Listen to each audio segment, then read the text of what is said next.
안녕하세요. 저는 결혼한 지 20년을 훌쩍 넘긴 50대 아줌마예요. 저에게 최근 믿기지 않은 일이 벌어져서 사연까지 보내게 됐습니다. 저는 주제에도 맞지 않게 유난한 시댁으로 시집오는 바람에 결혼 생활 내내 고생을 좀 하기는 했어요. 제가 처음 시집 왔을 때부터 신기했던 게 저희 시댁은 철저히 목의 중심이라는 겁니다. 몇 년 전 돌아가셨지만 저희 시아버지는 평생 집안에서 기 한 번 못 펴고 사셨어요. 특별히 잘못한 것도 없으신데 그 시대에 남자가 그렇게까지 기를 못 펴고 사는 건 처음 봤습니다. 저희 친정만 해도 아버지께서 평생 혼자 밥도 못 차려 드셔서 지금까지도 어머니가 외출하셨다가도 아버지 식사 때만 되면 들어오셔야 할 정도예요. 반면 저희 시댁은 달랐습니다. 시어머니는 사업이 바쁘셔서 일절 집안일에는 도통 신경을 쓰실 수가 없었어요. 오히려 시아버지께서 웬만한 살림은 다 하셨죠. 남편에게 듣기로는 심지어 학교 다닐 때 교복이나 운동화도 다 시아버지가 빨아주셨대요. 식사 준비는 물론 도시락도 다 시아버지가 싸주셨고요. 처음 남편에게 들었을 때는 시아버지께서 보통 아버지들보다 자상하신 정도라 생각했는데 막상 결혼해서 실제로 뵈니 그 정도가 아니더라고요. 진심 저희 시댁은 철저하게 자기 역할이 구분되어 있었어요. 시어머니께서는 밖에 나가 일만 하셨고 아내 일은 다 시아버지께서 하셨어요. 그럴 수밖에 없는 게 시어머니는 당신 친정에서 대대로 내려오는 수출입 사업을 일찍이 물려받아 운영해 오셨더라고요. 시어머니께서 워낙 똑똑하고 셈이 빨라 다른 아들들을 다 제치고 집안에서 가장 중요한 사업을 물려받으셨답니다. 시어머니께서 사업을 물려받아 처음 시작하셨을 때는 여자라는 이유만으로 다른 형제들에게 무시도 당하고 회사 직원들이나 임원들이 못마땅해 하기도 했지만 시어머니께서 금세 실적을 내며 당신을 무시했던 사람들의 코를 다 납작하게 해주셨대요. 사실 저야 결혼 전까지 서울의 작은 회사에서 직장생활만 하던 사람이라 시어머니 사업이 어느 정도 규모인지 예상도 못했었는데요. 막상 결혼한다고 인사드리러 포항까지 직접 내려가 보니 규모가 어마어마하더라고요. 시부모님께서 사시는 집만 해도 꼭 대궐 같았어요. 거기다가 시어머니께서 얼마나 바쁘신지 결혼 허락을 받으러 인사드리러 간다고 남편이 미리 말을 했는데도 시어머니는 한밤중이 돼서야 집에 돌아오셨어요. 심지어 제가 온다는 걸 깜빡하신 것 같더라고요. 우리 보여사가 워낙 일이 많은 사람이라 우리도 원래 잘 못 보는데 오늘은 우리 막내 며느리 될 친구 온다고 꼭 들어온다고 했어. 늦게라도 꼭 들어올 테니까 오늘은 우리 집에서 하루 놀다 자고 가요. 안 그래도 남편 말이 포항이 서울에서 너무 멀기도 하고 당일치기로 내려가서는 어머니를 못 만날 수도 있다고 해서 하루 자는 걸 예상하기는 했었어요. 하지만 정말로 어머니께서 저녁을 먹을 때까지 안 들어오실 줄은 몰랐어요. 시어머니께서 돌아오시기 전까지 시아버지께서 식사도 챙겨주시고 집안도 구경시켜 주셨어요. 이야기를 나눌수록 남편은 시아버지를 참 많이 닮았다는 느낌이 들었습니다. 남편도 어릴 적부터 부모님께 지원을 많이 받고 곱게 자란 사람이라 그런지 특별히 모난 구석 없이 사람이 참 동글동글해요. 그런데 남편의 다른 형제분들은 좀 달랐습니다. 남편에게는 위로 형이 둘이 있었어요. 제가 결혼 허락을 받으러 갔을 당시 두 분 다 결혼해서 동서도 위로 두 분이나 계셨어요. 남편은 다른 형제들과 달리 외국에 나가 공부하고 싶다고 해서 미국 대학에서 경영학을 공부하고 돌아와 서울에 있는 직장을 다니고 있었어요. 반면 다른 형제들은 둘 다 포항에서 대학을 다니며 시어머니의 회사에서 일하고 있더라고요. 그래서 그런 건지 분위기가 좀 다르기는 했습니다. 남편은 일찍이 독립해 나가서 학교도 외국에서 나오고 직장도 먼 데다가 막내여서 그런지 가족들과 있을 때는 애교도 많고 말도 많더라고요. 가족들끼리 모여있을 때도 남편만 조잘조잘 떠들지 다른 형제들은 말이 없었고요. 다른 아주버님들은 남편의 이야기에는 일절 관심이 없었어요. 그리고 가족들끼리 모여서는 회사 일 이야기만 했습니다. 세상 물정이라고는 잘 모르는 제가 보기엔 마치 드라마 속 재벌들을 보고 있기라도 한 것처럼 아주버님 두 분은 서로 바라보는 눈빛에서 항상 불꽃이 튀었습니다. 그리고 잠시 뒤 늦은 밤이 되어서야 시어머니께서 돌아오셨어요. 그런데 시어머니의 카리스마가 굉장하셨습니다. 등장부터가 남달랐습니다. 시어머니께서 돌아오셨다는 초인종 소리가 나자마자 가족들은 일제히 일어나 정원으로 마중을 나갔어요.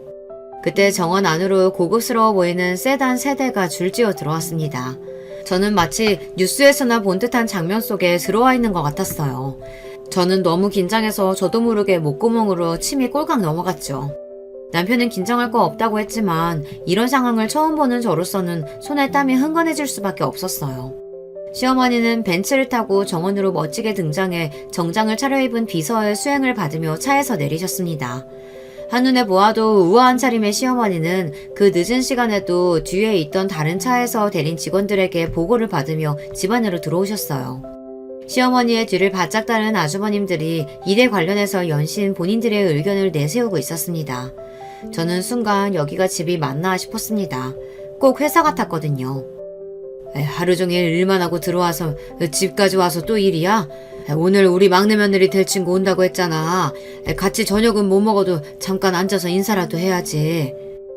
시어머님이 너무 바쁘셔서 인사할 타이밍도 못 잡고 있던 제가 안쓰러웠는지 시아버지께서 먼저 나서서 저를 소개해 주셨어요. 아, 맞다. 그게 오늘이었나? 반가워요. 나 종우 엄마 되는 사람이에요. 서울에서 내려왔다고 했죠? 내가 이번 주말은 너무 바빠서 같이 밥 먹을 시간도 없겠네. 결혼 준비는 애들 아빠랑 상의해서 차차 준비해요. 그게 끝이었습니다. 반나절을 꼬박 기다려서 만난 시어머니와의 첫 만남은 5분도 걸리지 않았어요. 상의할 일이 있으면 시아버지와 알아서 하라고 한마디 하시고는 곧바로 뒤에 있던 직원들을 우르르 데리고 서재로 들어가 버리셨습니다. 남편과 시아버지는 오래 기다렸는데 미안하다고 하셨지만 저는 괜찮았습니다. 오히려 시어머니가 너무 멋있는 분이라는 생각이 들었어요. 그 시대에 일하는 여자들도 많지 않았을 때였는데 그 큰 사업체를 저 작은 몸으로 짊어지고 계신다는 게 너무 멋지고 존경스러웠습니다. 결혼하고 나서도 마찬가지였어요. 시어머니는 워낙 일이 많고 바빠서 1년에 2-3번 얼굴 보기도 힘들었어요. 주변에서는 다들 그런 저를 보고 부러워했습니다. 대한민국 며느리라면 다들 명절 일주일 전만 되면 감기라도 걸린 것처럼 피곤하고 힘든 게 명절 증후군에 걸린다고 했는데 저는 시어머니가 바빠서 만나지도 못하니 얼마나 좋냐고요. 물론 시어머님이 워낙 바쁘시다 보니 시댁에는 제사도 없고 명절이라고 특별히 하는 행사도 없어요. 하지만 어디를 가나 복병은 있었습니다. 제 위로 있는 2명의 동서들이 웬만한 시어머니 못지않게 사람을 들들 볶았어요. 사실 저와 남편은 결혼 초기에 직장 때문에 서울에 있었기 때문에 명절마다 포항에 간다는 게 쉽지는 않았어요. 기차표를 구하기도 매번 힘들어서 어떨 때는 남편과 각각 기차를 따로 타고 내려간 적도 있었습니다. 그래도 멀리 있다는 핑계로 시댁에 자주 찾아뵙지 못하니 저와 남편은 명절만이라도 매번 내려가라고 했습니다. 그런데 형님들은 그런 저를 썩 못마땅해 하시는 것 같았어요. 결혼한 지 얼마 되지 않아 명절 때 남편과 포항에 내려갔는데 형님들은 일찍부터 오셔서 시아버지와 음식 준비를 하고 계시더라고요. 남편에게 듣기로 제사가 없다고 해서 음식 준비도 많이 안 하시는 줄 알았는데 생각보다 준비해 놓으신 게 많더군요. 제가 시댁에 도착했을 때 이미 전이랑 반찬도 다 해놓으시고 정리하느라 바쁘시길래 죄송해서 뭐라도 거두려고 눈치를 보고 있었어요. 아유, 이렇게 많은 걸 벌써 다 하셨어요? 종우 씨 말로는 제사도 안 지낸다고 하던데 전이랑 반찬이랑 많이 하셨네요. 이번에 기차표 구하기가 너무 힘들어서 제가 너무 늦었어요. 다음번은 미리미리 예약해서 일찍 내려올게요. 저는 형님들 눈치가 보여 애써 웃으며 다음엔 더 일찍 오겠다고 이야기했습니다. 사방님이 자기 와이프 힘들까봐 일부러 기차표도 늦은 시간 예약하고 우리 하는 것도 없다고 하셨나 보네. 어머님이 다른 건 몰라도 명절 음식 좋아하셔서 매번 남들 제사 지내는 것처럼 똑같이 다 해. 그래 동서, 결혼하고 첫 명절이라 뭘 모르면 우리한테라도 연락해서 물어봤어야지. 사방님 말만 고지고대로 들으면 어떡해. 아유 허리야. 이번엔 동서 하나 더 생겨서 좀 덜 힘들까 했는데 이건 뭐 오히려 입만 늘어서 더 힘들었네. 죄송해요. 제가 형님들께라도 먼저 연락드렸어야 했는데 생각이 짧았어요. 형님들이 음식 준비하느라 허리가 끊어질 것 같다고 연신 이야기하시는데 민망해서 가만히 있을 수가 없더라고요. 누가 보면 손님인 줄 알겠어? 명절 전날 아침에 떡하니 오고. 원래 명절이라는 게 장보고 재료 손질하는 게 더 일이라 음식하기 전에 사람이 더 필요해. 그러니까 다음 명절부터는 하루 전날에 내려와. 심지어 저도 일찍 준비해서 온다고 명절 시작하자마자 내려온 건데 다음 명절엔 회사에 하루 휴가 내서 아예 명절 시작하기 하루 전날 출발을 하라네요. 그래야 장도 보고 재료 손질도 한다고요. 남편이야 그럴 필요 없다고 했지만 같은 며느리 입장에서 막내인 제가 형님들 말을 듣고도 모른 척하는 건 있을 수 없는 일이었습니다. 그 이후부터는 회사에 눈치가 보이더라도 명절 전에 하루 휴가를 내서 일찍 포항에 내려갔어요. 형수님들이 괜히 엄마한테 점수 따려고 유난 떠는 건데 자기까지 뭐하러 동참을 해. 난 엄마 회사에서 일할 생각도 없고 물려받을 생각도 없어서 자기가 괜히 엄마 눈치 볼 필요 없어. 남편 말은 아주버님 두 분 다 시어머님 회사에서 일하다 보니 서로 경영권 싸움을 하는 거랍니다. 시어머니께서 아직 누구에게 회사를 물려주겠다 명확하게 하지 않으셔서 형님들까지 나서서 시키지 않아도 알아서 시부모님께 잘하는 거래요. 그 이야기를 듣고 보니 상황이 이해가 됐습니다. 사실 명절이라고 시어머니께서 시댁에 계신 것도 아니에요. 오히려 명절이면 시어머니는 시댁에 안 계셔도 아주버님들이랑 형님들만 내내 시댁에 계셔요. 언제 시어머니께서 오실지 모르니 서로 시어머니에게 잘 보이려고 경계하면서 집에 가지 않더라고요. 한 번은 이런 적도 있었어요. 형님들이 음식을 다 해놓고 잠깐 맥주를 사러 가신 적이 있었죠. 그 사이 제가 설거지를 하고 있었는데 시어머니께서 들어오신 거예요. 아이고, 명절은 명절인가 보네. 집에서 음식 냄새 나는 거 보면. 암튼 우리 며느리들 대단하다니까. 시어머니라는 사람은 매일 밖으로 쏘다니느라 아무것도 할 줄 모르는데 어쩜 이렇게 알아서들 척척 잘할까. 시어머니는 당신은 살면서 명절날 전 한 번 안 뒤집어 봤다고 하시며 주방에 잔뜩 만들어둔 음식을 보고 눈이 휘둥그레지셨습니다. 당신이야 원래 돈 버는 거 말고는 할 줄 아는 거라고는 없잖아. 아이고, 불쌍한 우리 어머니 아버지. 며느리 한 번 잘못 얻어서 제사밥 한 번을 못 얻어 드시지. 나 참, 살아계실 때 며느리 덕분에 으리으리한 집에서 사시면서 평생 돈 걱정 안 하고 사시게 했으면 됐지. 죽어서 제사밥이 다 무슨 소용이야. 내가 또 이기지 못할 괜한 소리를 꺼냈네. 됐다 됐어. 오랜만에 명절날 모인 건데 괜히 얼굴 붉히지 말자고. 시부모님이 티격태격 하시는 모습을 보고 있으면 뭔가 부부가 바뀐 것도 같았습니다. 시아버지는 평생 집안일에 신경 쓰지 않고 바쁜 시어머니를 원망했고, 시어머니는 당신 덕분에 온 가족이 잘 먹고 잘 살았으면 된 거 아니냐고 하셨거든요. 그러다 보면 결국은 시아버지께서 항상 졌어요. 시어머니 덕분에 다들 돈 걱정 안 하고 산 건 맞는다고요. 어머니 식사 안 하셨죠? 금방 전이랑 잡채 해뒀는데 바로 상 차려드릴게요. 저는 아무래도 서울에 살다 보니 시어머니를 자주 뵙지 못했어요. 그러다 보니 뵐 때마다 새롭고 어색했습니다. 뵐 때마다 항상 긴장돼서 매번 어려웠어요. 기름 냄새 맡으니까 배가 고프긴 하네. 어디 우리 막내 며느리 솜씨 좀 볼까? 형님들이 다 하시고 저야 옆에서 거들기만 했죠. 잠시만 계세요. 금방 차려드릴게요. 막내가 나이도 어리고 일만 해서 집안일은 통 못할 줄 알았는데 얼마나 손이 빠르고 야무진지 몰라. 당신보다 훨씬 낫다니까? 그래? 나는 밖에 일만 하느라 집안일은 통 모르는데 막내는 일까지 하면서 음식도 할 줄 알고 대단하다. 시아버지와 시어머니께서 연신 제 칭찬을 하시니 몸둘 바를 모르겠더라고요. 그런데 그때였어요. 마침 맥주를 사서 들어오신 형님들께서 시어머니를 보자마자 놀라서 후다닥 달려왔어요. 어머, 어머님 오셨어요? 오실 줄 알았으면 미리 상 차려주는 건데 잠깐 슈퍼 다녀오느라 잠깐 자리 비운 사이에 오셨네요. 동서, 갈비찜도 있는데 얼른 드리지 않고 뭐했어? 전이랑 잡채는 한 번 더 데우지. 사람 참 일 안 해본 티가 여기서 나네. 그냥님은 들어오자마자 저를 한번 쏘아보시더니 혼자 호들갑을 떨며 제가 차려놓은 상을 하나하나 꼬투리 잡더니만 제대로 상도 안 차리고 뭐했냐고 구박을 했어요. 형님, 제가 할게요. 형님 음식하느라 너무 힘들어서 오자마자 맥주 한 잔 드시고 싶다고 하셨잖아요. 동서, 아직 한낮인데 맥주는 무슨 맥주야. 그냥 계속 간을 봤더니 입이 짜서 이따가 먹으려고 사온 거지. 다들 음식하느라 고생했는데 맥주 한 잔씩 하면 어때? 상 차린 김에 다 같이 모여서 먹자. 우리 아들들은 뭐하나? 동서, 뭐해? 얼른 가서 다들 오시라고 해야지. 젊은 사람이 왜 그렇게 굼떠? 형님들이 나타나서 순간 분위기가 이상해졌습니다. 그전까지는 시부모님도 음식하느라 고생했다고 애써 다독여주셨는데 형님들은 시어머니가 무슨 말만 하면 서로 잘났다고 떠드느라 난리를 치더라고요. 그러다가 괜히 저에게 불똥이 튀었어요. 자꾸만 제 옆구리를 찌르면서 이래라 저래라 말이 많았습니다. 형님들은 마치 무슨 잘 보이기 대회에 나오기라도 한 사람들처럼 호들갑을 떨었습니다. 심지어 가족들이 모두 모여 식사하는 동안은 서로 헐뜯기 바빴어요. 어머님, 이 소갈비 좀 드셔보세요. 이게 어떤 소갈비냐면요. 어머님도 현대기업의 오전무 아시죠?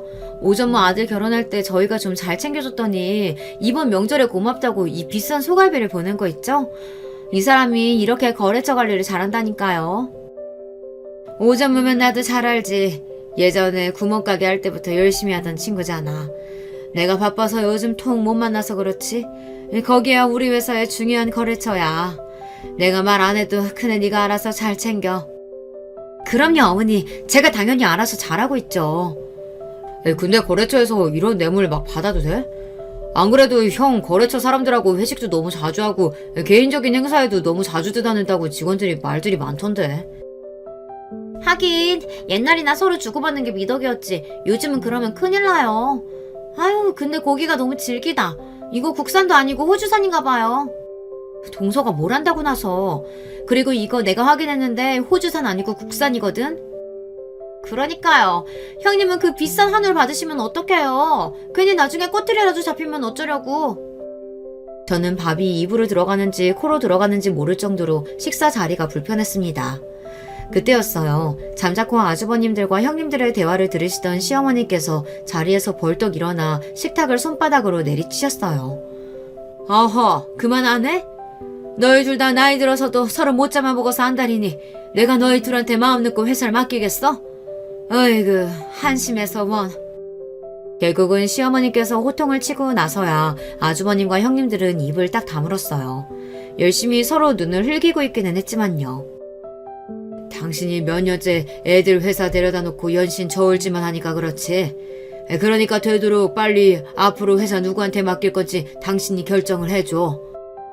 당신이 회사 일에 대해서 뭘 한다고 나서. 나도 다 고민하고 있거든. 그러니까 되도록 빨리 결정해주면 되잖아. 이러다가 형제들끼리 의만 더 상하겠어. 둘 중에 한 놈이라도 내 마음에 딱 드는 놈이 있어야 결정을 하지. 이건 뭐 둘 다 고만고만하니 결정할 수가 있어야지. 시어머니는 혀까지 끌끌 차시며 누구 하나 마음에 쏙 드는 사람이 없다고 하셨어요. 그 모습을 보고 나니 아주버님들과 형님들이 왜 그렇게 서로 경쟁하고 시어머니에게 잘 보이려고 하는지 조금은 이해가 되더군요. 어머니, 옛날에 형만한 아우 없다고 했어요. 그래도 제가 이 집안의 장남인데 당연히 저한테 주셔야죠. 회사 경영에 형 동생이 어딨어. 회사에 보탬이 되고 일 잘하는 사람이 물려받는 거지. 또 시작이었습니다. 조금 잠잠해질만 하면 금세 다시 불이 붙었어요. 이게 어디 형 앞에서 꼬박꼬박 대들어. 너처럼 감정적이고 너밖에 모르는 놈이 회사를 어떻게 경영한다 그러냐? 누가 누구더러 감성적이라고 하는지 모르겠네. 지금 여기서 제일 감성적인 건 형이거든? 이거 봐. 이런 놈들한테 회사를 어떻게 맡겨? 아휴, 나이도 점점 먹는데 걱정이다, 걱정이야. 내가 이러다가 실순까지 회사 경영에서 손을 못 대게 생겼어. 언제나 꼿꼿하고 이성적으로 보이시던 시어머니도 자식들 앞에서는 어느 부모와 같았습니다. 본인은 30대 취임해서 잘만 회사를 이어왔는데 50이 다 된 자식들이 누구 하나 믿을 놈이 없다면서 잔소리를 하셨어요. 그 모습을 보는데 시어머니께서 누구보다 회사를 아낀다는 느낌이 들었습니다. 혹여나 당신이 잘못한 선택을 했다 회사가 피해라도 입을까 걱정하시는 게 그대로 느껴졌어요. 그때까지만 해도 아주버님들이고 형님들이고 분위기가 살벌해서 저나 남편은 그 경쟁에 참여하지 않아 다행이다 싶었습니다. 시어머니의 회사가 아무리 탐나고 욕심이 나도 저는 성격상 가족들끼리 저렇게까지는 못할 것 같았거든요. 그런데 인생이라는 게 계획대로 되는 게 아니더군요. 몇 년 후 갑자기 저와 남편이 포항에 내려가야 하는 상황이 생겼습니다. 당시에 아이가 초등학교에 다니고 있었는데 남편이 구조조정 대상자가 됐어요. 그때 저와 남편은 결혼 생활 중에 가장 힘든 시기를 보냈던 것 같아요. 하필이면 그때 살던 전셋집도 보증금을 올려줘야 하는 상황이었는데 당장 돈이 없어서 이사도 해야 하는 상황이었거든요.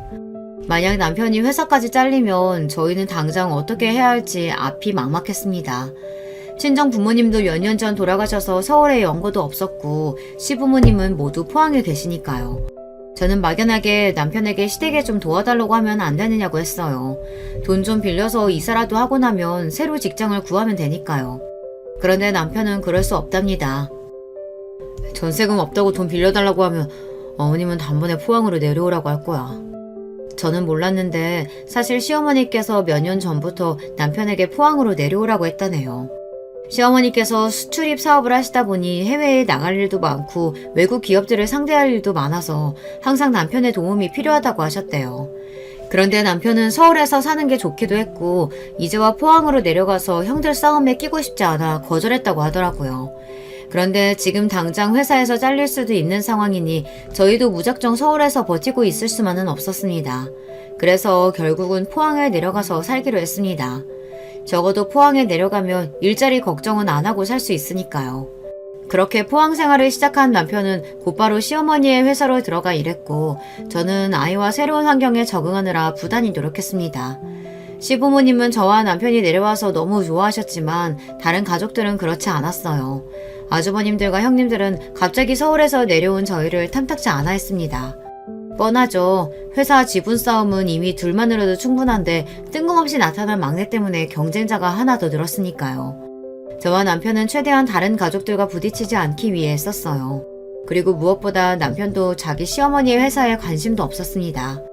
그럴 수밖에 없는 게 남편은 지금까지 다른 회사에서 다른 일을 하고 살다가 갑자기 시어머니의 회사에 들어간 거니 신입이나 마찬가지잖아요. 남편도 나름 시어머니 회사에서 능력을 인정받기 위해 노력하기도 급급한 와중 임원급인 아주버님들과 경쟁이 될 리 없었죠. 그렇게 서로 눈에 보이지 않는 경쟁을 하며 평화롭게 잘 지내는 듯 보였습니다. 그런데 저희가 포항에 내려오고 몇 년 뒤 안 좋은 일이 생겼어요. 시아버지께서 돌아가셨습니다. 원래 건강하셨던 분인데 암이 발병하고 3년 투병 생활을 하시다 돌아가셨어요.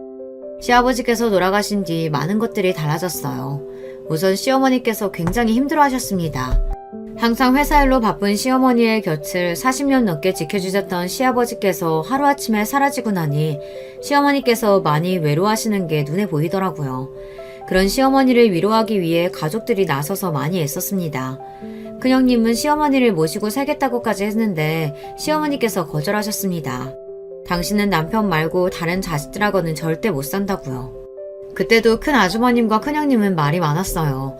행여나 본인들이 어머니를 모시고 살면 회사 지분이나 경영권을 큰아들에게 줘야 할지도 모르니 싫다고 하시는 거라고요. 사실 다들 말은 안 했지만 큰형님께서 그런 의도를 가지고 시어머니를 모시겠다고 했다는 걸 모르는 사람이 없었어요. 그러니 시어머니도 당연히 그렇게 생각하셨을 거고요.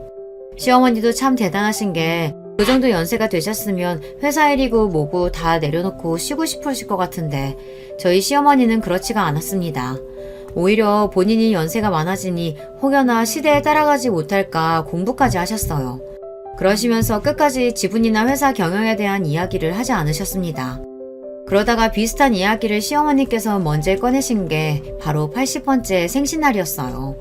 시어머니 생신이라 오랜만에 가족이 다 모여 식사를 했는데 그 자리에서 처음으로 재산 상속 이야기를 꺼내셨습니다. 지금 시어머니께서 사시는 집과 공장이 있는 땅을 자식들에게 나눠주겠다고요. 놀란 아주버님들과 형님들은 시어머니께서 말을 꺼내자마자 혈안이 되었습니다. 또 시어머니 앞에서 티격태격 싸움을 했지만 결국 집과 공장은 큰 아주버님이 갖게 됐고 작은 아주버님은 시아버지 앞으로 되어 있는 땅을 상속받게 되었어요. 이야기 내내 저와 남편은 한마디도 안 하고 가만히 있었더니 오히려 시어머니께서 답답한지 너희는 원하는 게 없냐고 물으시더라고요. 저희가 한 게 뭐가 있다고 어머니 재산을 받겠어요. 저희는 지금 상황만으로도 만족해요. 어이구 저 답답이. 한 사람이 욕심이 없으면 다른 한 사람이라도 살궁리를 해야 하는데 어쩜 너희 부부는 둘이 그렇게 똑같니? 저와 남편은 돈도 좋고 재산도 좋지만 아주버님과 형님들의 싸움에 끼고 싶지 않은 마음이 컸어요. 그래도 포항에 내려온 이후 집도 생겼고 안정적인 직장도 생겼으니 그 정도만 해도 우리 세 식구에게 충분하다고 생각했거든요. 그러던 어느 날이었습니다. 시어머니께서 팔순 생신날이 지나고 나서부터 많이 달라지셨어요. 그전까지는 드시는 것도 잘 드시고 운동도 열심히 하셨는데 갑자기 입맛이 없다고 하시면서 식사도 자주 거르시고 운동이고 뭐고 다 귀찮다고 아무것도 안 하시더라고요. 거기다가 가장 신기했던 건 시어머니께서 한 달 내내 집에만 계시더라고요. 시어머니께서 원래 이런 분이 아니에요. 회사를 아들들과 임원들에게 맡기신 후에도 못 믿어서 일주일에 서너 번은 무조건 직접 회사에 출근해서 직원들과 이야기도 나누고 아들들에게 매일같이 호통을 치시며 잔소리도 하셨습니다. 그러던 분이 갑자기 회사에 출근도 안 하시고 집 밖으로 나오지도 않으시니 걱정이 되더라고요. 더군다나 자식들이 걱정하는 마음을 좀 들여다보려고 댁에 가겠다고 하면 시어머니께서는 귀찮으니 아무도 오지 말라고 했습니다. 저는 아무래도 시어머니께 무슨 일이 있는 것 같아 남편에게 연락을 해보자고 했어요. 그런데 시어머니는 괜찮다고 별일 없다고만 하셨습니다. 그런 와중에 아주버님들과 형님들은 뭔가 낌새가 이상하다며 시어머니께서 어떻게 지내시는지 시어머니의 비서와 집안일을 하시는 여사님들을 통해 집안에서 무슨 일이 일어나고 있는지 알아보셨나 보더라고요. 그런데 이상한 게 시어머니께서 자식들에게는 집에도 못 오게 하시더니 변호사와 회사 임원진들은 몇 번씩이나 집에 부르셨다고 하더라고요. 분명히 노인네 회사 우리한테 안 주고 다른 사람한테 맡기려는 게 분명하다니까. 그러니까 우리는 집 근처에 얼씬도 못하게 하는 거지. 아휴, 내가 미쳐. 결국은 그러실 거면서 평생을 아들들 가지고 저울질. 내가 어머님 회사 위해서 평생을 얼마나 몸바쳐 일했는데. 역시나 아주버님들은 아직도 회사 경영에만 관심이 있었어요. 아주버님들은 시어머니의 비서와 통화하고 난 뒤 회사를 생판 남에게 뺏길지도 모른다는 불안감에 극도로 흥분해서 얼굴을 부여잡기까지 했습니다. 그 모습을 지켜보던 남편이 아무래도 안 되겠는지 아주버님들 앞에 나서서 이야기하더라고요. 아직 아무것도 결정되고 없는데 왜들 그래요. 어머니도 이제 연세도 있으신데 슬슬 알아서 결정하시겠죠. 너야 막내라고 어머니가 오냐 하고 싶은 거 다 하게 해주면서 자라서 모르는 거지. 우리는 달라. 꾸미고 뭐고 없이 무작정 어머니 회사만을 위해서 평생 희생하면서 살았다고. 이제 와서 우리가 읽어놓은 회사 남한테 준다고 하면 그게 참아지겠어? 형들이야말로 좋아서 어머니 옆에 있어놓고 지금 와서 왜 그래요? 어머니가 회사 주겠다고 처음부터 약속한 것도 아니잖아요. 이 자식이 자기 일 아니라고 막말하네. 야, 너 그따위로 말할 거면 너는 빠져. 우리가 알아서 할 테니까. 뭘 알아서 하겠다는 거야? 어머니한테 따지러 밀고 들어가기라도 하겠다는 거야? 우리가 버젓이 있는데 다른 임원들하고 속닥거리면서 다른 놈한테 회사 맡기겠다고 하면 당연히 가만히 안 있지. 다 늙어서까지 회사 지고 못 놓는 거 우리 어머니도 병이야, 병. 이야기가 극단적인 방향으로 흘러가자 저나 형님들도 나설 수밖에 없었습니다. 아주버님들은 이미 너무 흥분해서 남편의 말조차 들어주지 않았으니까요. 이러다 정말 큰일이 날 수도 있겠다 싶었던 순간 더 충격적인 일이 벌어졌습니다. 시어머니의 주치의에게 연락이 왔는데 새벽에 시어머니께서 갑자기 의식을 잃고 쓰러지셔서 병원에 실려오셨다는 이야기였어요. 저와 남편은 놀라서 곧장 병원으로 달려갔습니다. 병원 VIP 병실에 누워 계신 시어머니는 꼭 제가 알던 시어머니가 아닌 것 같았습니다. 한 달 만에 얼굴을 보는 거였는데 살도 많이 빠지시고 몸도 많이 쇠약해 보이시더라고요. 몸이 이렇게 되는 동안 자식들에게야 말도 안 하시고 회사 일만 신경 쓰고 계셨다는 게 저로서는 이해가 되지 않았어요. 부모님께서 연세 드시면 하루가 다르게 달라지신다는 이야기를 듣기만 했지 실제로 제 눈으로 그 모습을 직접 보니 덜컥 겁부터 나더라고요. 잠시 뒤 아주버님과 형님들도 다 병원에 도착하자 주치의 선생님이 들어왔습니다. 아주버님은 주치의를 보자마자 이게 무슨 일이냐고 멀쩡하시던 분이 왜 갑자기 쓰러지신 거냐고 따지듯이 물었어요. 대표님께서 멀쩡하시지는 않았어요. 자식들에게는 절대 말하지 말라고 하셔서 저도 말씀드리지 못하고 있었는데 사실은 얼마 전 건강검진 하셨을 때 결과가 좋지 않아서 이제는 일은 좀 내려놓으시고 쉬셔야 한다고 누누이 말씀드렸는데 제 말 안 들으시고 무리하시다가 탈이 나신 거죠. 그게 무슨 말이에요? 우리 어머니 어디가 안 좋으신 건데요? 자세하게 좀 얘기해 주세요. 건강검진 결과 좋지 않았다는 말에 남편과 제 눈이 휘둥그레졌습니다.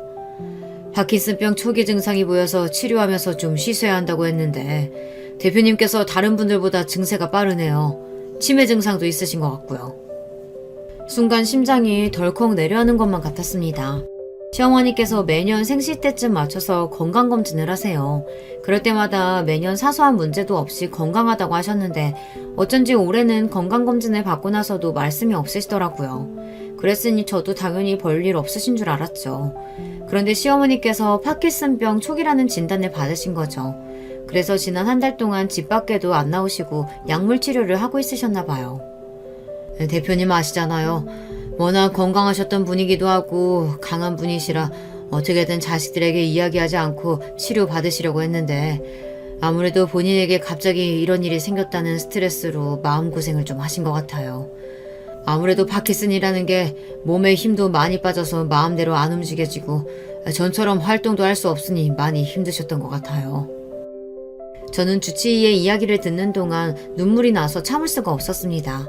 이 집에 시집와서 20년 넘게 시어머니를 곁에서 지켜보면서 세상에 저런 대단한 여자도 있구나, 너무 멋지다, 존경스럽다 라고 생각했었는데 그런 분이 자신의 병든 모습에 혼자 끙끙 앓고 힘들어하셨다는 사실이 너무 마음이 아팠어요.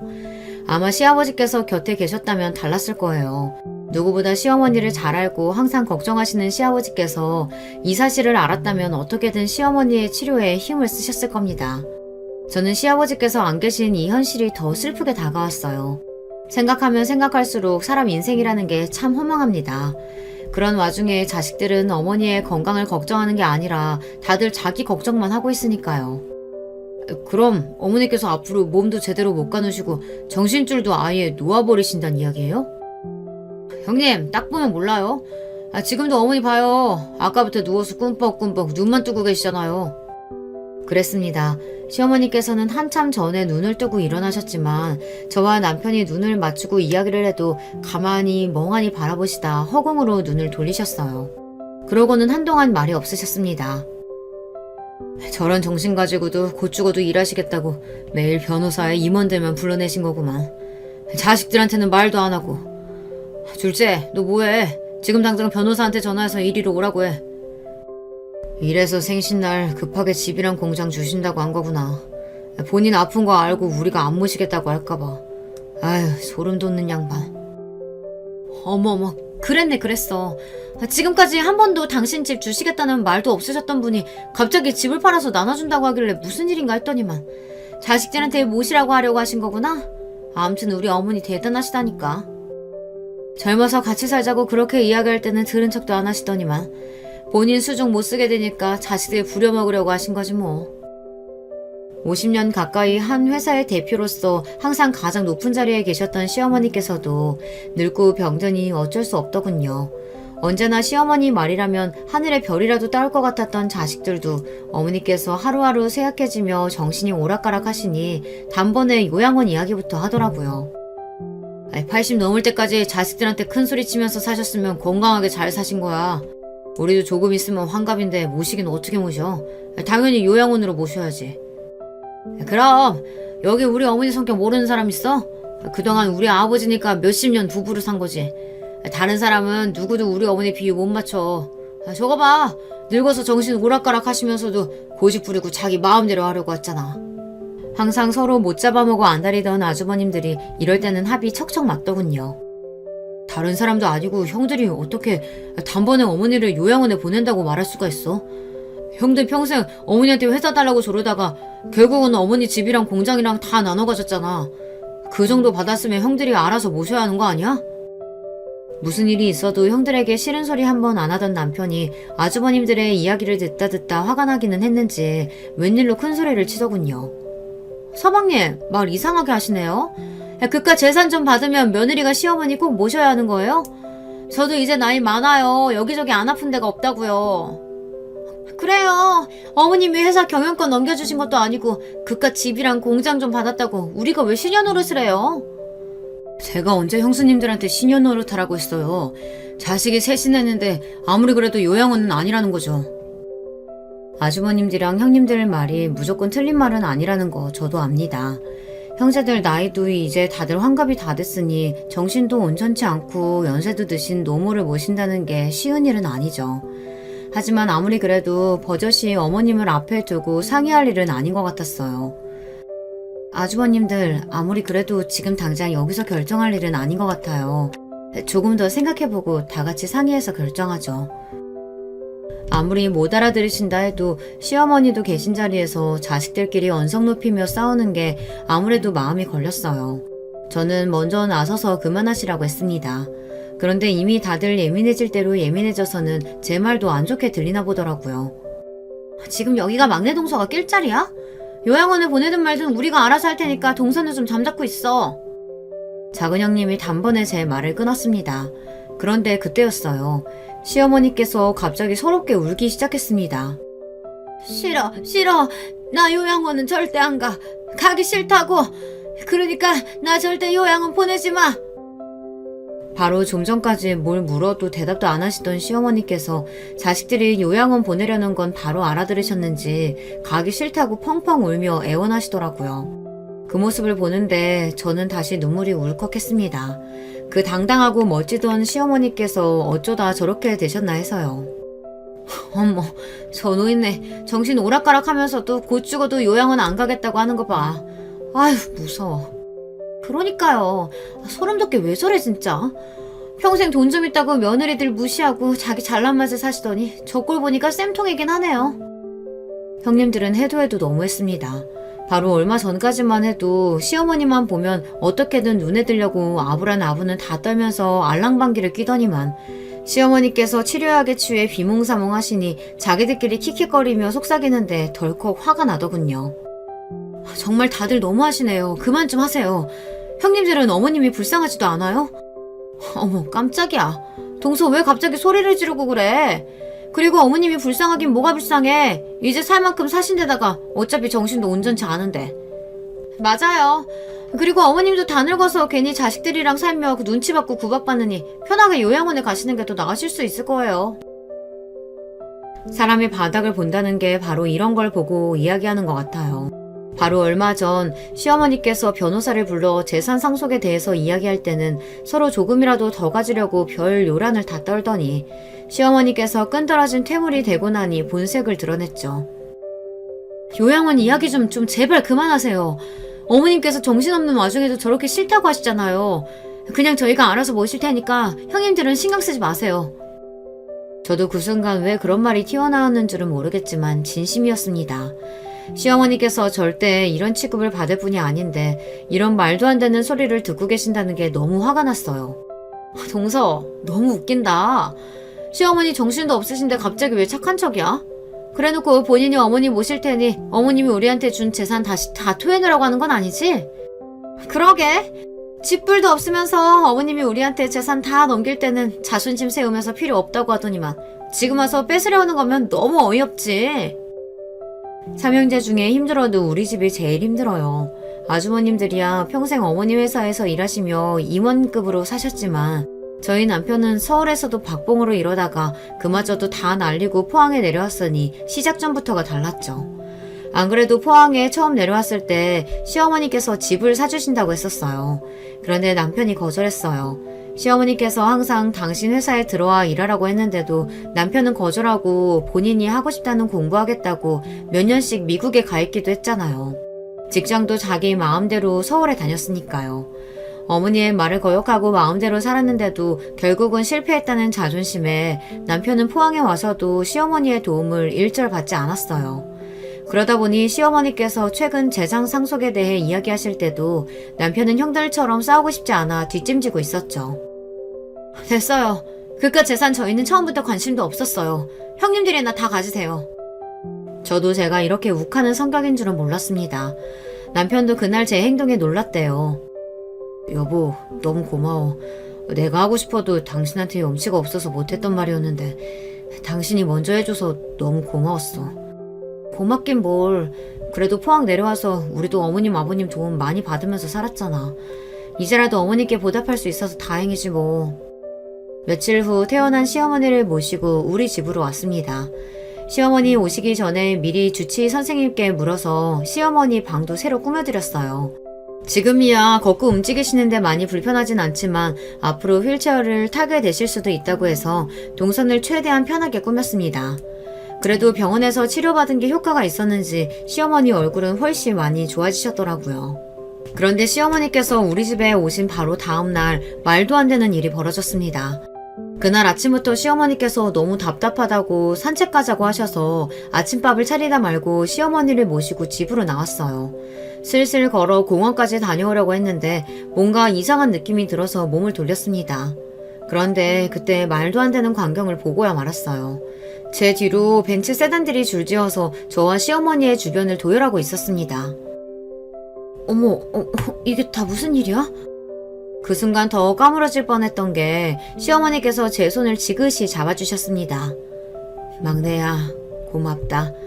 내가 우리 영감 죽고 앞으로 평생 외롭게 혼자 늙어 죽겠구나 했는데 네가 날 살렸어. 시어머니께서 너무도 꼿꼿하게 허리를 펴시고 눈물이 그렁그렁한 눈으로 저를 바라보시며 고맙다고 안아주셨어요. 저는 이게 다 어떻게 된 일인가 싶어 어리둥절해 있었는데 잠시 후 저와 시어머니의 뒤를 따르던 벤치에서 익숙한 얼굴의 사람들이 차를 세우고 내렸어요.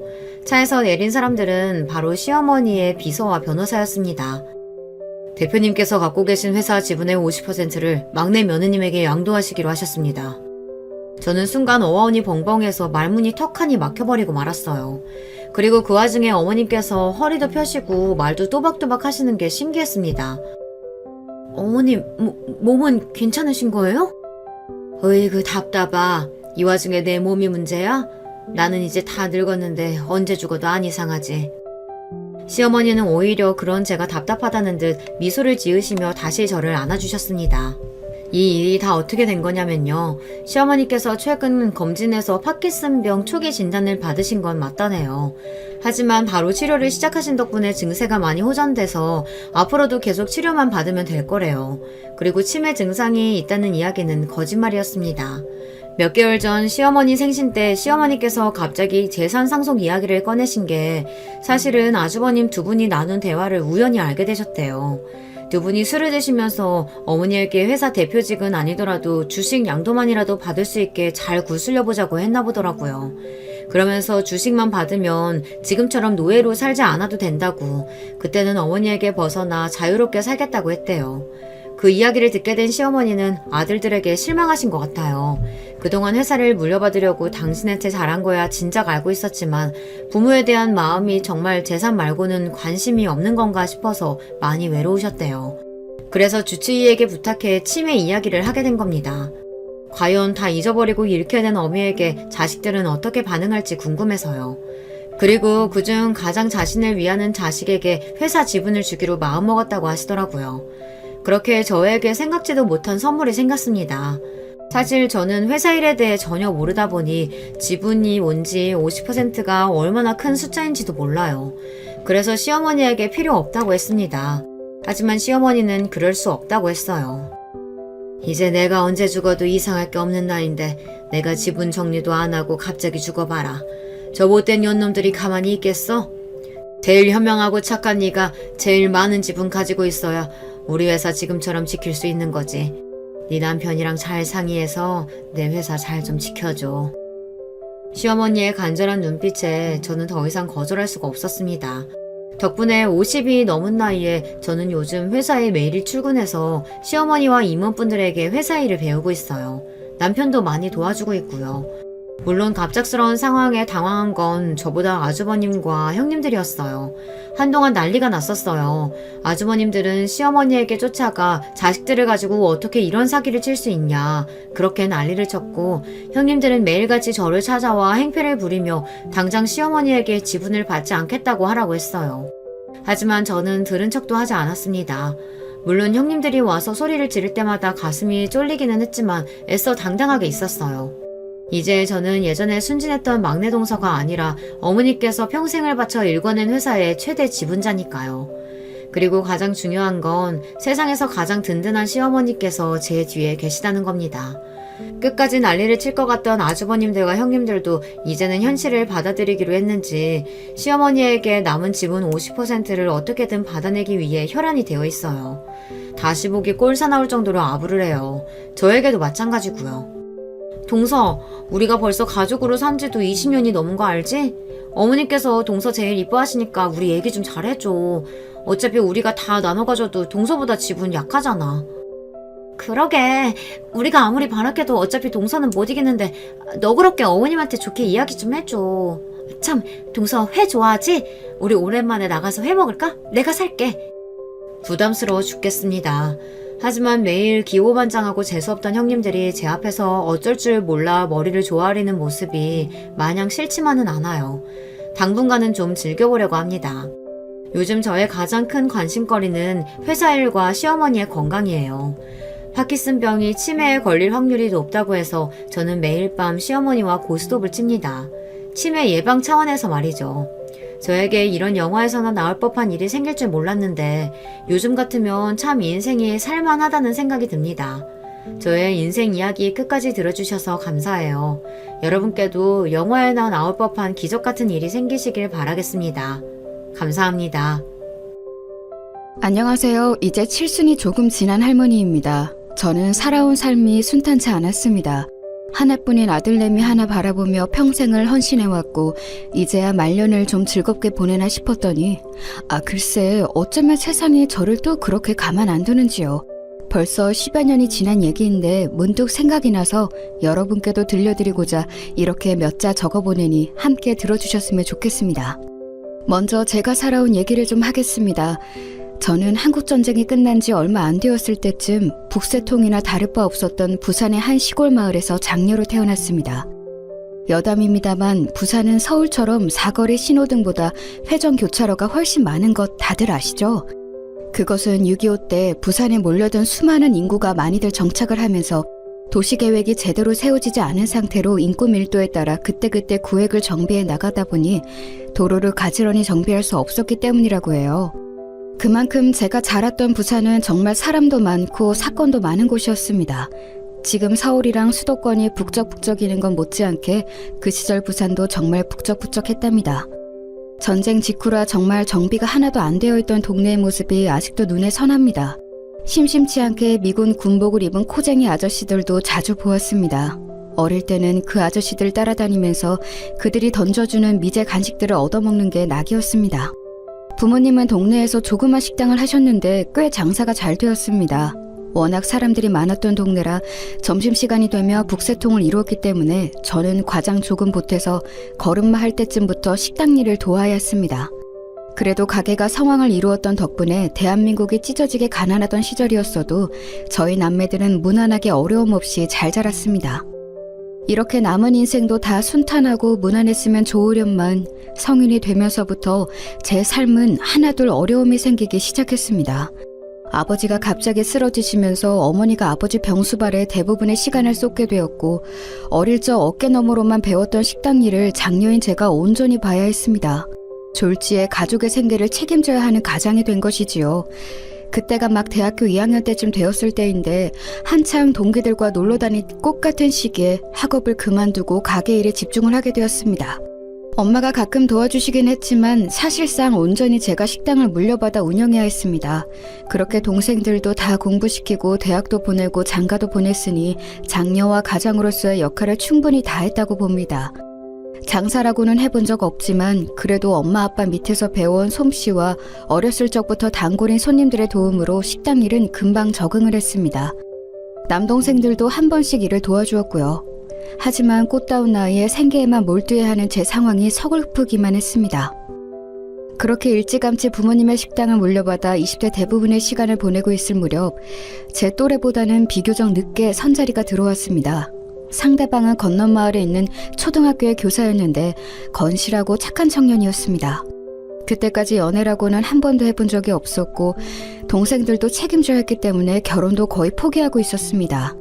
요즘 나이에 20대 후반이면 애기나 다를 바 없지만 그때는 정말 주변에서 다 노처녀라고 했을 정도니까요. 부모님과 남동생들은 제가 영원히 결혼을 하지 않을 줄 알았다고 합니다. 그렇게 뒤늦게 시작한 연애에 시간 가는 줄 몰랐습니다. 어느덧 정신 차려보니 이 사람과 결혼을 결심했고 또 정신 차려보니 식장에 들어서고 있었습니다. 동네에서는 노처녀가 드디어 시집간다고 난리도 아니었습니다. 동네 잔치가 며칠씩 이어졌습니다. 몸이 불편한 아버지와 어머니는 하염없이 눈물을 흘리시며 기뻐했습니다. 그리고 얼마간 시간이 흘러 제 인생에서 떼놓고 절대로 말할 수 없는 귀한 존재, 세상 하나밖에 없는 보물 같은 제 아들까지 태어나게 되었죠. 20대 내내 장사만 해서 별로 삶의 낭만 같은 게 없었는데 이렇게 결혼도 하고 아들도 낳게 되니 더할 나위 없이 행복했습니다. 이대로만 무난하게 아들 잘 키워서 장가 보내면 더 소원이 없겠다 싶었습니다. 하루하루가 꿈만 같은 나날들이었습니다. 그렇게 착실한 남편을 닮은 아들은 무럭무럭 잘 자라주었고 어느덧 대학에 갈 나이가 되었습니다.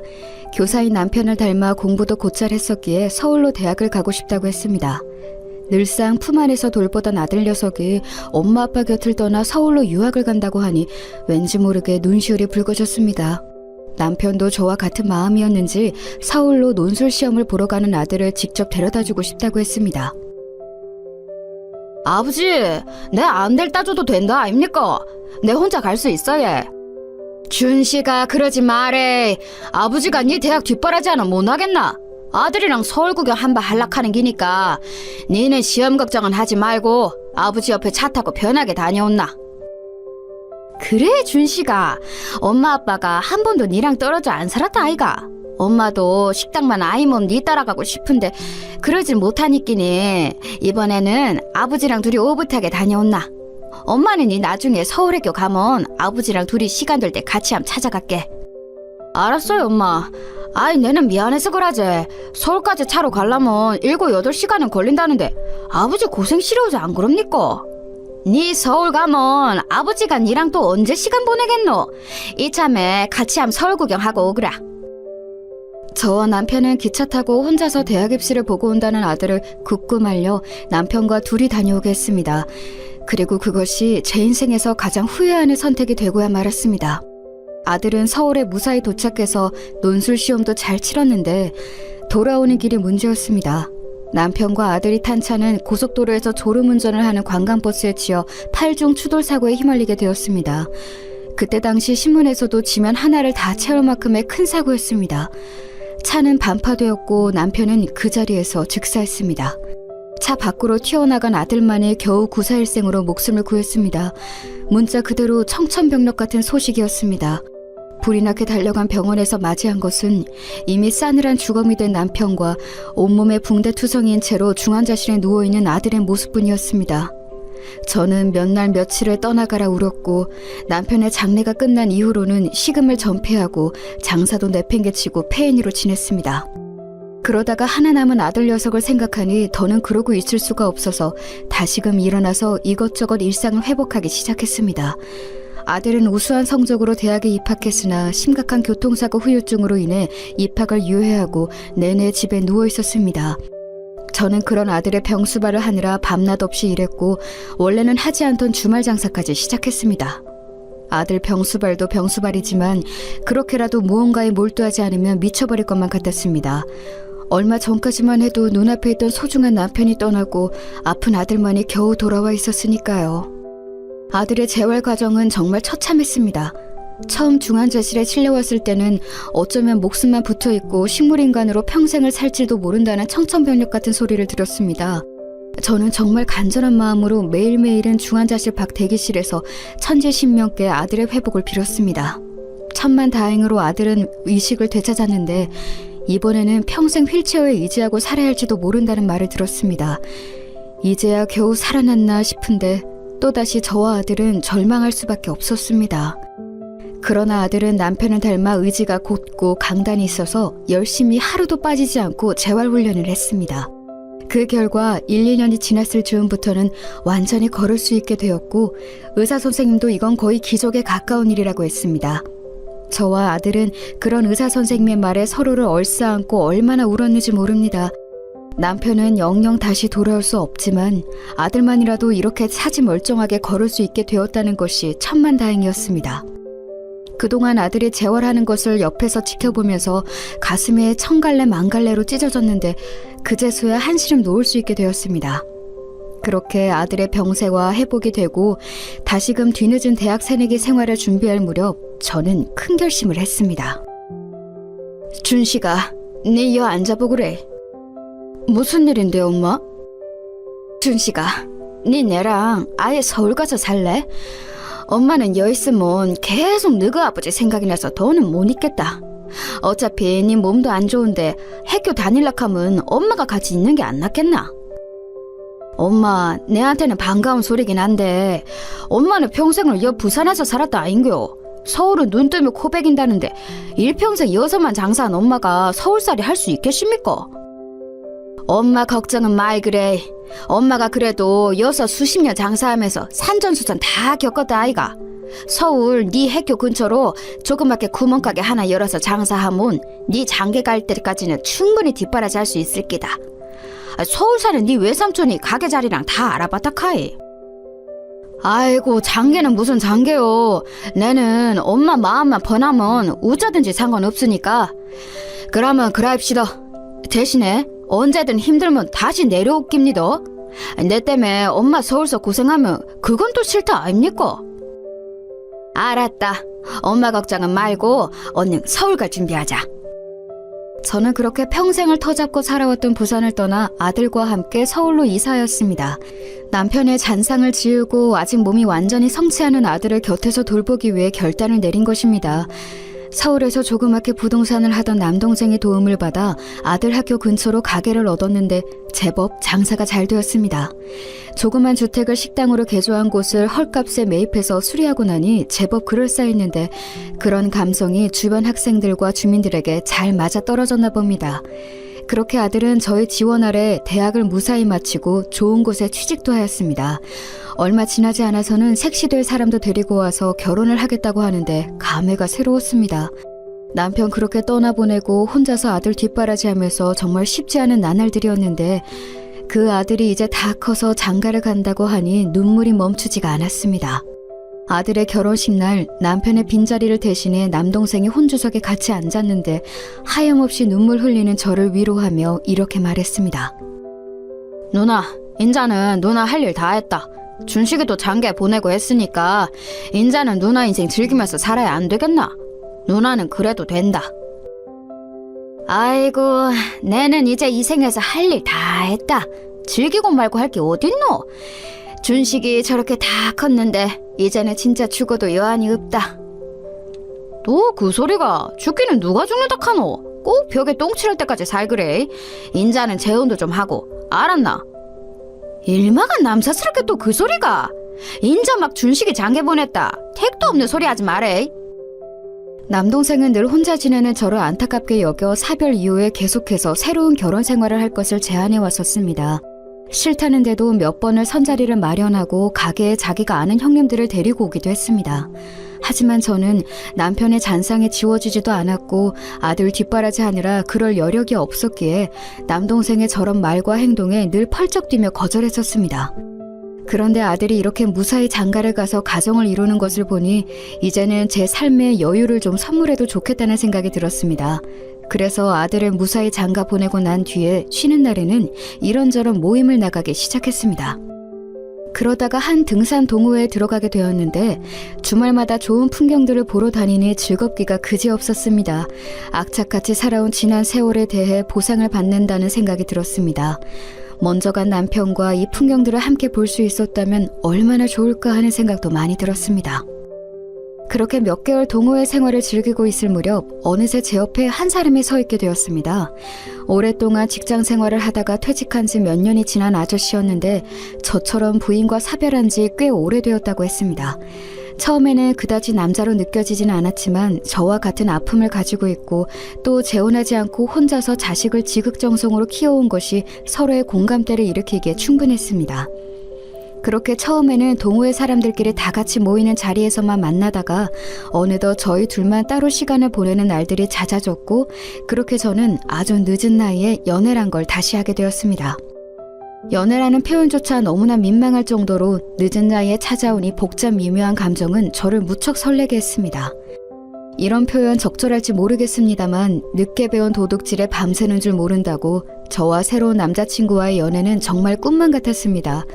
그동안 자식 뒷바라지 하느라고 제 인생은 거의 즐기지 못하고 살아왔는데 연애를 시작하고 나니 꼭 10대 소녀가 된 것만 같았습니다. 쉴 새 없이 연락하고 틈만 나면 맛있는 것을 먹으러 놀러 다녔고 주말이면 산이며 강이며 끊임없이 여행을 다녔습니다. 처음에는 먼저 간 전남편을 생각하면 죄스러운 감정이 들기도 했습니다. 내게는 첫사랑이자 유일한 사랑이었던 사람인데 아무리 세상을 떠났다 해도 그 사람을 두고 새로운 사람을 만나는 게 무언가 큰 죄를 지는 느낌이 들었거든요. 하지만 그럴 때마다 이 사람이 저를 다독여 주었습니다. 자신도 마찬가지라고 먼저 떠난 전초에 대한 미안한 마음은 저와 똑같다고 하면서요. 그래서 서로에게 끌리는 이 감정을 더 이상 외면하지 않기로 결심하고 본격적으로 연애를 시작했습니다. 동호회 사람들은 물론 주변의 모든 사람들과 아들 내외까지 저희 관계를 응원해 주었습니다. 아들에게 가장 미안한 마음이 컸는데 아들은 오히려 엄마가 새로운 행복을 찾았다며 저희 연애를 두 팔별로 환영해 주었습니다. 그렇게 1년여의 연애 기간이 흘렀을 때쯤 단풍이 피는 멋들어진 풍경이 펼쳐진 어느 산 정상에서 이 사람이 저를 앉혀놓고 진지하게 이야기했습니다. 미자 씨, 우리 결혼할래요? 엄마야, 난 쌉시럽고로 이 나이 먹고 결혼은 무슨 결혼인겨. 그러고 이렇게 멋대가리 없이 프로포즈하는 남자가 어딨냐고요, 참말로. 나 진심이에요. 미자 씨, 우리 살아왔던 지난날 순탄치 않았잖아요. 이제 남은 인생 부부로서 서로 좋은 것만 보고 좋은 생각만 하면서 즐겁게 보내요. 나 미자 씨랑 부부의 연을 맺고 싶어요. 그렇게 산 정상 위에서 끝없이 펼쳐진 아름다운 광경을 바라보면서 담백하게 받은 프로포즈에 저는 못 이기는 척 승낙을 하게 되었습니다. 사실 이 나이에 결혼을 다시 하고 말고가 그렇게 중요한가 싶었습니다마는 내 옆에도 이제 든든한 남편이 여생을 함께한다는 사실이 좋았습니다. 동반자라는 말이 있잖아요. 그 동반자가 말년에 생긴다는 것이 참 감사했습니다. 새 남편은 제가 프로포즈를 수락하자마자 마치 미리 준비해 놓았던 것처럼 결혼을 빠르게 진행했습니다. 마치 미리 모든 걸 다 정해놓고 저에게 확인만 받은 느낌이었습니다. 저는 그런 그 사람의 추진력이 좋았고 남사스럽지만 이 나이 먹고 신혼생활을 한다는 설레임에 물 흐르듯 그 사람의 리드에 이끌려갔습니다. 어느덧 대망의 결혼식 날이 다가왔고 화려하게 치러진 결혼식에 저는 더할 나위 없는 행복한 신부였습니다. 엄마, 이제 새아버지랑 아무 걱정 없이 행복하게 사이소. 나는 엄마 행복한 거 보니까 더 바랄 게 없어 얘. 고맙다 우리 아들. 참말로 고마워. 너그 아버지도 괜찮다 하시겠지? 뭐요? 우리 아버지 성격 안다 아닙니까? 분명히 엄마 행복을 누구보다도 기뻐하고 계실니까 예. 고맙다. 고마워 우리 아들. 아들의 격렬한 응원 속에 그렇게 결혼식을 무사히 마무리하고 새로운 결혼 생활을 시작했습니다. 신혼여행을 다녀온 뒤로는 남편도 본격적으로 제 식당 일을 돕기 시작했습니다. 저와 일하시는 이모 둘이서만 일을 보다가 든든한 사내가 일을 도와주니 장사가 한결 순조로웠습니다. 남편은 특유의 친화력으로 제 오랜 단골 손님과도 금방 친해졌고 얼마 지나지 않아서 동네 상인들 한 명 한 명 모르는 사람들이 없을 정도로 신뢰를 얻고 있었습니다.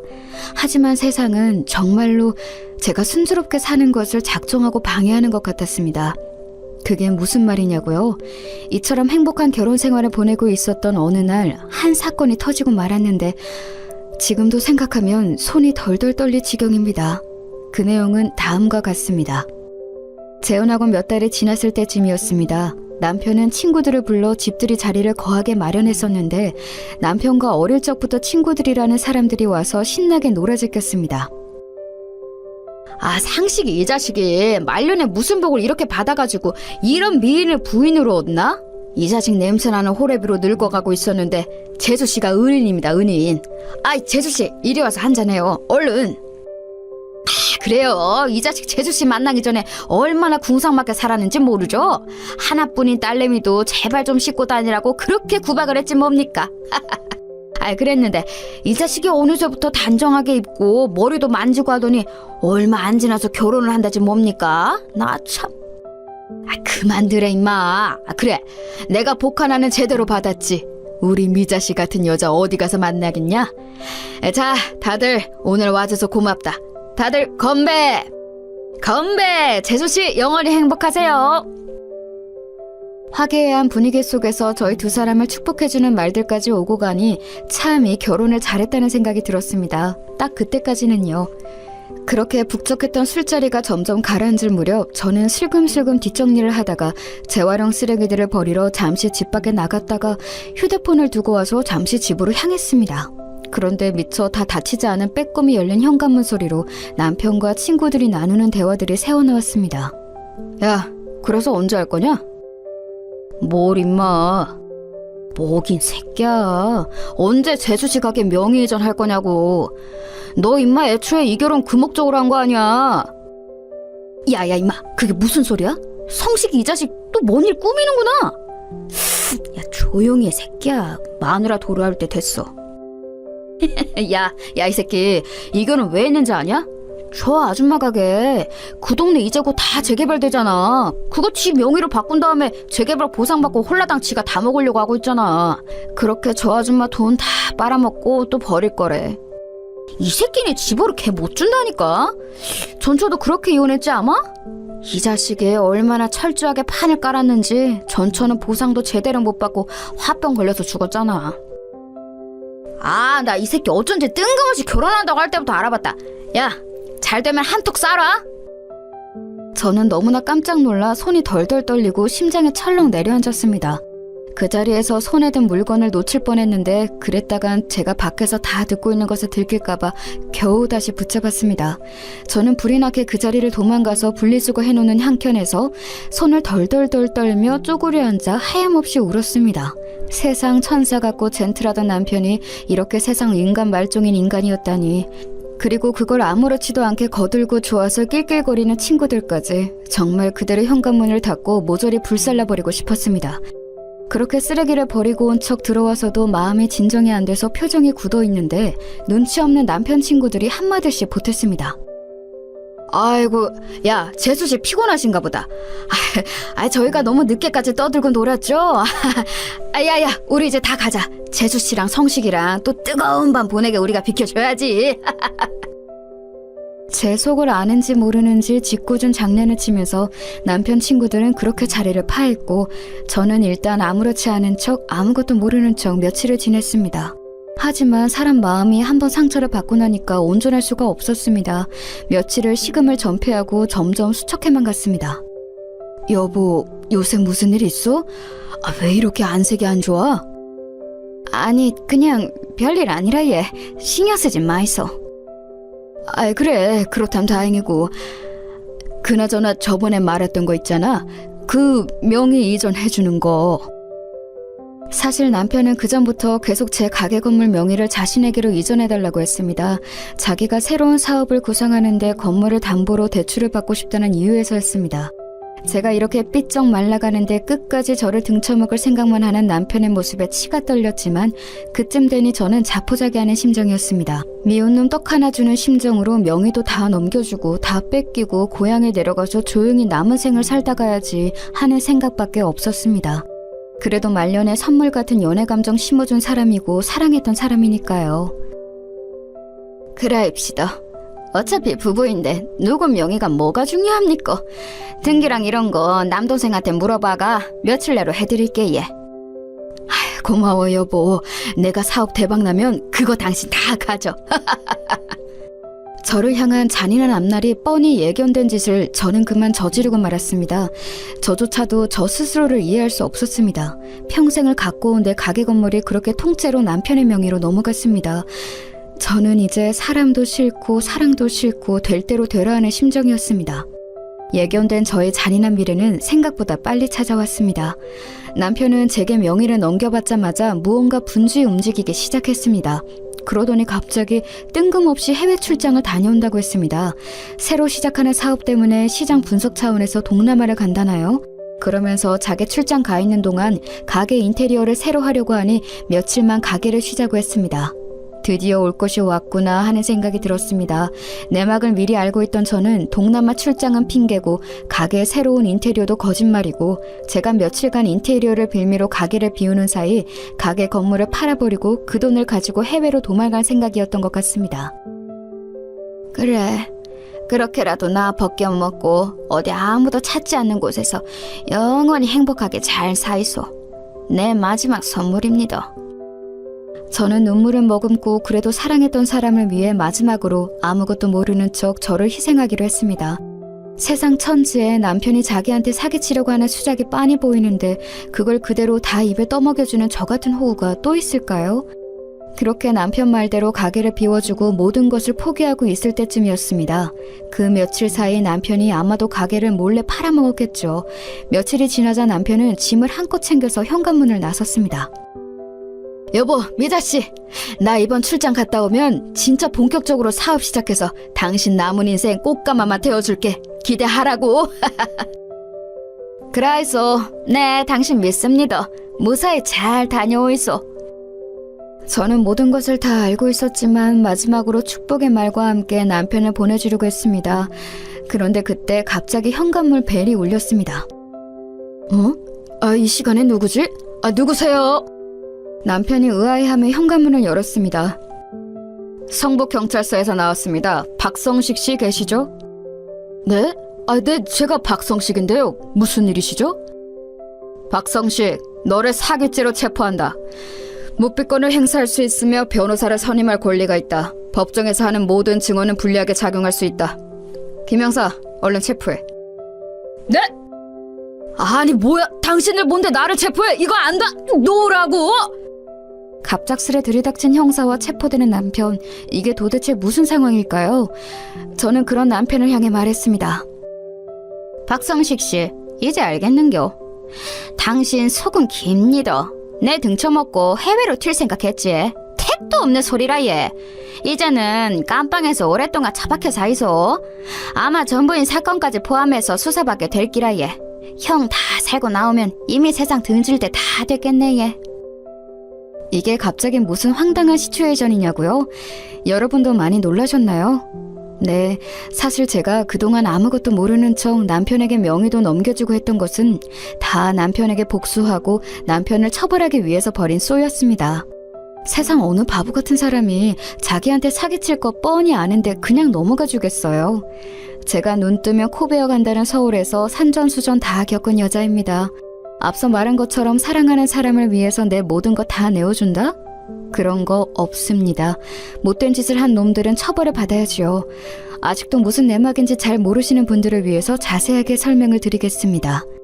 그날 집들이 자리에서 남편의 사기 계획을 엿들은 저는 그 길로 아들을 찾아가서 상의를 했습니다. 청천벽력 같은 소식에 정말로 정신을 잃을 뻔했지만 그대로 손 놓고 있으면 금방이라도 저와 아들을 평생 서포트해 주었던 소중한 가게를 잃을 것만 같았습니다. 이 모든 자초지종을 들은 아들은 노발대발하면서 당장에 남편을 죽이겠다고 생난리를 쳤습니다. 춘씨가 진정하그래. 지금은 증거도 없고 네가 지금 그렇게 흥분하면 될 일도 안 되기다. 그나저나 엄마 인생은 와 이리 고달프노. 아우 진짜 열받네 얘. 글말을 어찌 죽이삐까요. 나 진짜 다 이 엄마가 부족한 탓인기라 누굴 탓하겠노. 그러지 마이소. 그게 왜 엄마 탓인겨. 그 자식이 쓰레기인기지. 아직 명의 뭐 이런 거 다 엄마한테 그대로 있지? 뭐 안 그래도 갑자기 전번에 가게 건물 등기를 자기 걸로 하나만에 물어보길래 뭔 얘기하는지 잘 몰라서 나중에 차차 얘기합시다 하고 넘어갔다 않카나. 돌아보니 그게 그 얘기였던 기라. 그랬습니다. 그때 당시는 잘 인지하지 못했었는데 돌이켜 생각해보니 처음 만날 때부터 지금까지 남편은 슬금슬금 제 재산이나 가게 건물에 대해서 한 번씩 물어봤었습니다. 가게는 월세인지 자가인지 가게 건물은 누구 건지 그 동네 주소가 이게 맞는지 아들 교통사고 크게 난 뒤로 건강 상태는 괜찮은지 등등 말입니다. 지금 생각하면 질문 하나하나가 다 수상쩍게 짝이 없는 질문이었는데 그때는 콩깍지가 씌워서 그런지 다 저에게 관심이 있어서 이것저것 구체적으로 물어본다고 생각을 했습니다. 급기야는 앞서 말씀드린 것처럼 자기가 새로운 사업차 대출을 받아야 하는데 그러기 위해서 가게 건물 명의를 자기 것으로 해줄 수 없겠느냐는 등 수상한 소리를 했었는데 그때까지도 저는 그런 내막을 전혀 눈치채지 못하고 있었던 것입니다. 작정하고 제 가게 건물을 홀라당 꿀꺽하려고 밑작업을 시도하였던 거였습니다. 정말 하늘이 도왔다고 생각합니다. 이런 사기꾼에게 전 재산 다 뺏길 뻔한 걸 하늘에 있는 남편이 도와준 것 같습니다. 아이고 춘씨가 인제 웃자면 좋노. 지금 와서 갑자기 내가 이혼하자 해도 명분도 없고 증거도 없다 아이가. 아들은 큰 고심을 하는 것 같더니 조심스레 얘기를 꺼냈습니다. 엄마, 내 얘기 잘 들어요. 이왕 이렇게 된 거 우리가 역으로 쳐 뺍시다. 그게 무슨 말이고? 함정을 파서 그 자식을 나락으로 보내삐는 겁니다. 반대로 우리가 빨아먹고 복수하는 기라 얘. 자세히 말해보그래. 아들의 말은 이랬습니다. 어차피 남편의 목된 속내를 알게 된 거 아무것도 모르는 척 맞춰주면서 증거를 수집해서 정식으로 사기죄로 형사고발을 하자는 것이었습니다. 등기 명의 이전 서류 등 필요한 자료는 가짜로 만들어서 일단 남편을 안심시키자고 했습니다. 부동산을 하는 남동생이 있으니 그런 자료 만드는 것은 일도 아니었습니다. 그리고 가능하면 남편의 전처, 그 억울하게 재산을 뺏기고 세상을 등졌다는 그 전처의 자료까지 다 구해서 고발 내용에 포함시키자고 했습니다. 만약에 전처에게 사기친 내용 또한 부동산 관련 사기라면 다른 사기죄보다 증거가 꽤 오래 남아있을 것이라는 게 남동생의 조언이었습니다. 저는 그날로 아들과 남동생과 함께 남편을 나락으로 보낼 결심을 하고 은밀하게 움직이기 시작했습니다. 제 식당에 오랜 단골 손님 중에 흥신소로 운영하는 손님이 계셨는데 이분에게 의뢰해 지금은 의절했다는 남편의 딸을 수소문해서 찾아냈습니다. 남편이 저한테는 자기 딸이 남편 딸은 미국에 이민 가서 산다고 해서 흥신소 사장님이 미국까지 왔다 갔다 했는데 알고 보니 새빨간 거짓말이었고 자기 엄마 그렇게 만든 아버지 다시는 보고 싶지 않다고 의절하고 사는 것이었습니다. 그 딸의 증언이라도 확보하면 일은 더 순조로워지겠다 싶어서 이런 방법까지 동원했습니다. 이렇게 연락이 닿은 남편의 딸은 드디어 정의를 실천할 때가 왔다면서 저희에게 적극적으로 협조했습니다. 불쌍하게 세상을 등진 엄마를 위해서는 뭐든지 돕겠다고 하였습니다. 그때 당신은 어렸고 잘 몰라서 자신의 엄마에게 사기를 치고 또 그것으로 인해 엄마가 화병을 얻기까지의 명백한 증거는 부족한 상황이지만 당시 기억나는 건 뭐든지 다 말하겠다고 했습니다.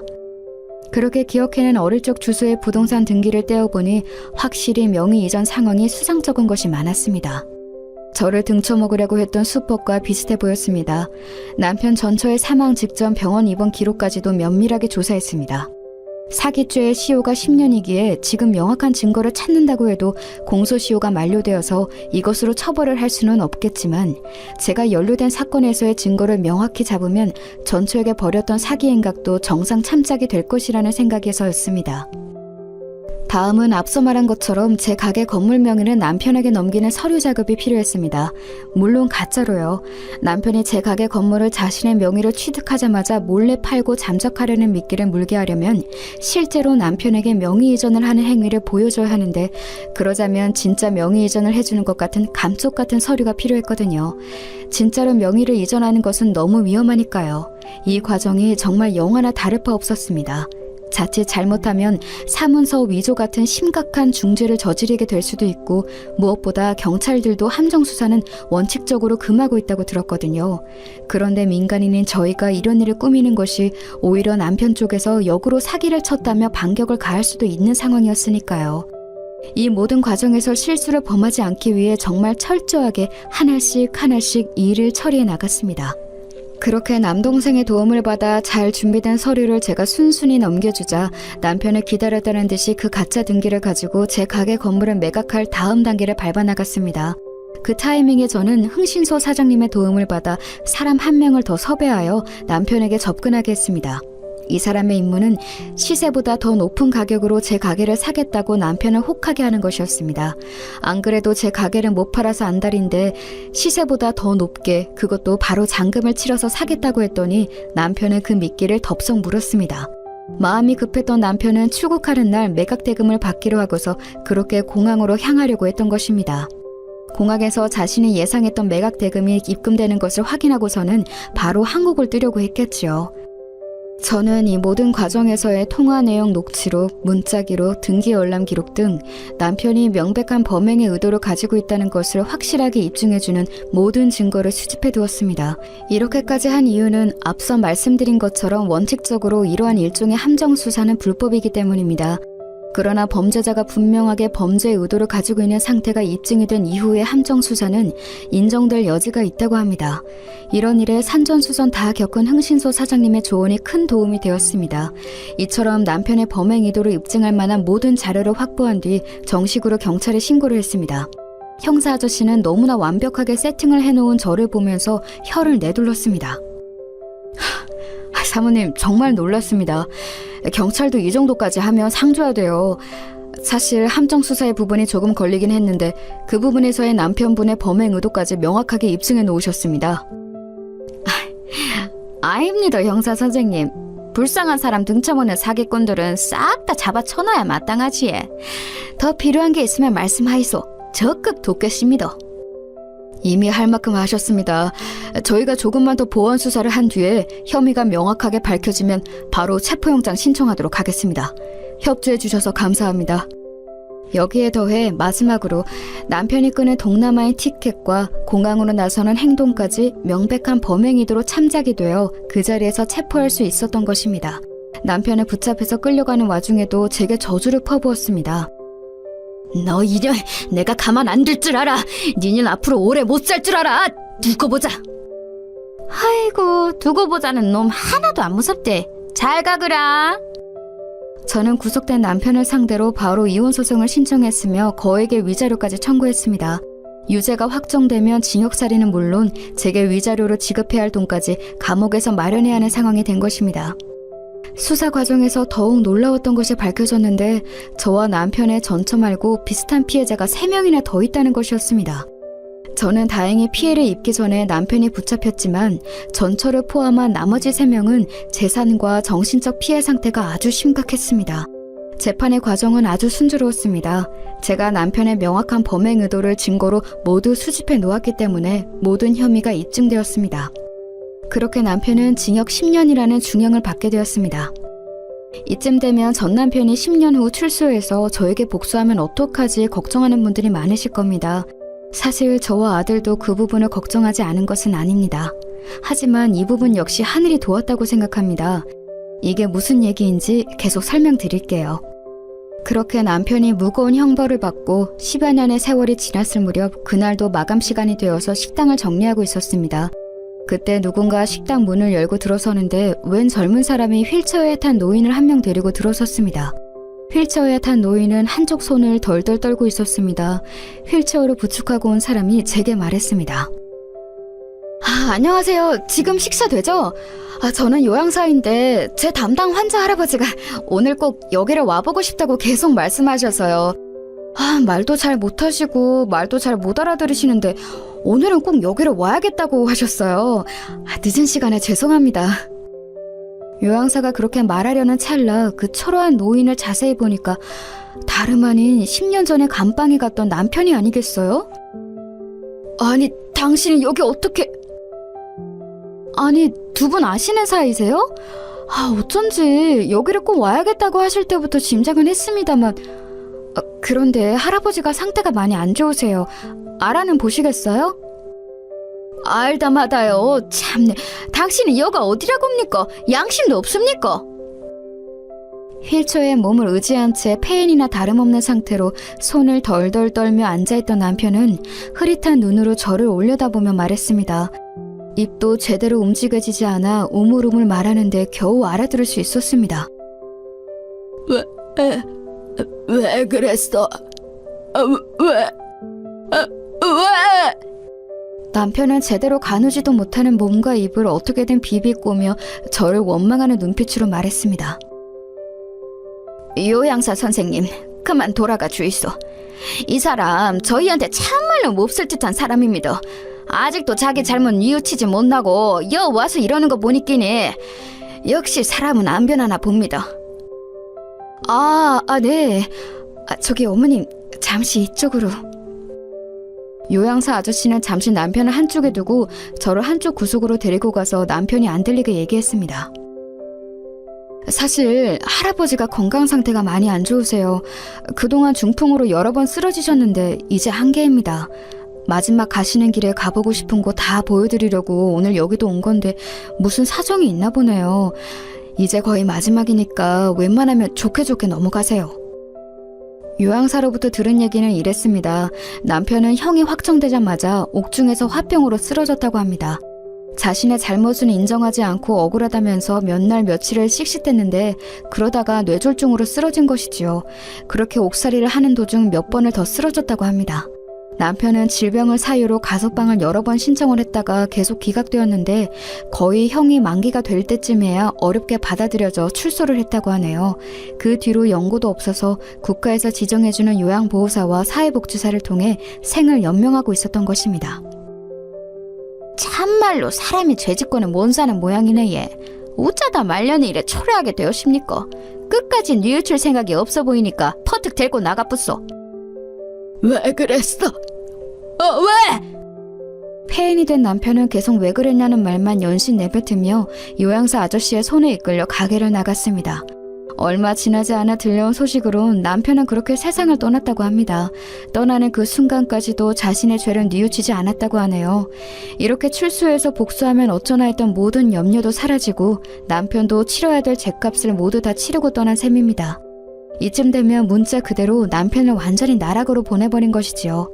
이 모든 일이 끝난 뒤에야 아들과 저는 한시름을 놓으며 이야기했습니다. 엄마, 마음고생 많으십니다. 편하게 쉬셔야 할 나이에 이게 무슨 난리입니까? 그러게 말이다. 니도 고생 많았다 카이. 참말로 하늘에 계신 니 아버지가 도왔다 않카나. 10년 전에도 평생 일궈놓은 이 가게 송두리째 뺏길 뻔했다 아이가. 인자는 니도 내도 마음 푹 놓고 살지. 엄마, 인자는 가게도 접고 우리랑 같이 사입시다. 엄마 그동안 고생만 하고 살았다 아닙니까? 아이다, 엄마는 괜찮다. 네 할머니 할배 때부터 계속 하던 장사 아이가. 이 가게라도 없으면 매매 허전해서 우에 살겠노. 우리 손주 민준이 장계 갈 때까지는 내 가게 계속 갈란다. 아이고 참 엄마는 처음에는 내 대학 갈 때까지만 한다 하더만 그 다음에는 내 장계 간다 갈 때까지만 한다 하고 인자는 민준이 장계 갈 때까지 한다 하는겨.